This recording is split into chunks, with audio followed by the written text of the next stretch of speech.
I'm on a mission for my mask, folks. We're about to have some fun. Old Jin waddles upstairs like a tired turtle, and the landlord lady bursts out, "Hey, got any new revelations?"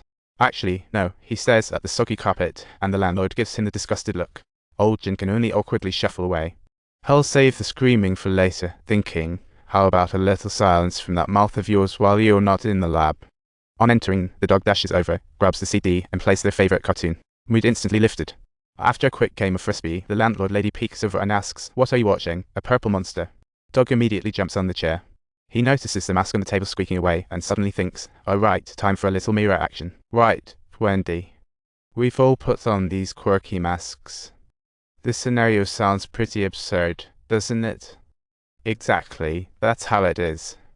Old Jin furrows his brows like he's discovered a new continent. He lifts the mask to put it on and bam. It sticks to his face. Yikes. Old Jin spins around painfully in the room, trying to become cooler, doing an embarrassing number of spins. Thus was born the green-headed freak, just when bedtime should have hit. He bolts out the door, but the alarm clock suddenly goes off, and he pulls out a whopper from his pants. He angrily smacks the alarm clock, smashing that obedient thing to smithereens in no time. The landlord, ready to come out and scold, screams in terror, grabbing a weapon and firing wildly. Old Jin bounces around like a pinball, thudding and dodging while shouting in panic, "What the? I just got wrongfully shot." What the heck? A passing driver honks like there's no tomorrow. His competitive drive suddenly surges forth, and he pulls out another magic trick, which completely leaves the driver speechless. Then he swaggers down the street as if he is the master of the place. The thugs think they can intimidate him, but little do they know they hit a hard wall. Old Jin pretends to be scared and leads them away to a quiet corner.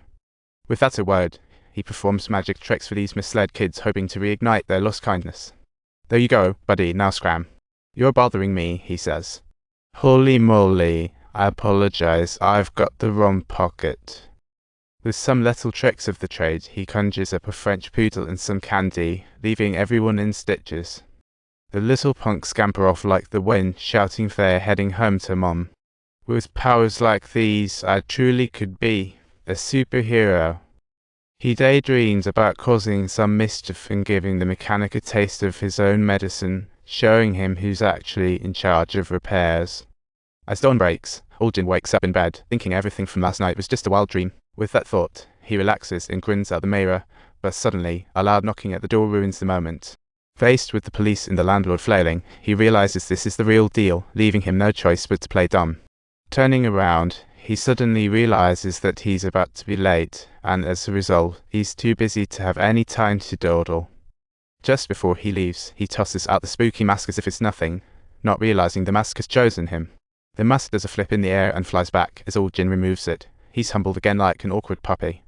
Arriving at the bank, his co-worker hands him a newspaper featuring the goddess of his dreams. Staring at her photo, Old Jin's confidence starts deep, and here comes the boss with a glare. The boss sternly pushes him to get to work, and Old Jin thinks, a girl like that, not a chance for me. Until the goddess takes the initiative to move towards him, and he feels as if he is immersed in a dream. He stares dumbly at her, wondering deep within, could this merely be a sweet daydream, or perhaps just a wonderful fantasy? A wave of disappointment hits him, and just then, he spots the mask on the couch as if it called to him. The intense feelings from last night resurface once more, and she can't resist the urge to try again, yet her inner conflict prevents her from letting go of the mask. They say that when you don a mask, you uncover your authentic self.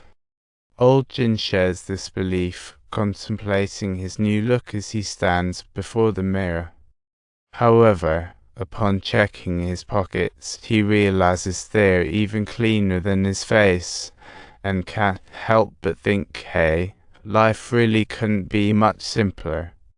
These guys are plotting a bank heist, but the next second, a green-headed freak bursts in and snatches up all the cash before them. Then he vanishes like a magician, leaving everyone stunned as the cops show up just in time. With all the cash, Old Jin rents a super-long luxury car and uses his powers to mingle at the party, finally facing the girl of his dreams. Old Jin unabashedly reveals his most sincere feelings, calling out with deep emotion, baby, I've come for you. Center stage, Old Jin showcases his dance skills, a feat bloggers took 2.5 years to master. Twirls, spins, hanging upside down, then an airborne 19,999-degree twirl, laughing my ass off. Finally, taking advantage of the goddess days, he sneaks a kiss. She spins around shocked, nearly tossing her high heels out the window. Just then, alarms suddenly blare out, and his tie instantly looks like a broken piece of string. Old Jin pulls out a tiny receipt printer from his pants, churning out a ridiculous long bell. The big boss is fuming, barking orders to take him out. Old Jin, intending to have some fun, dodges every bullet with style, then even pulls off a rebound stunt.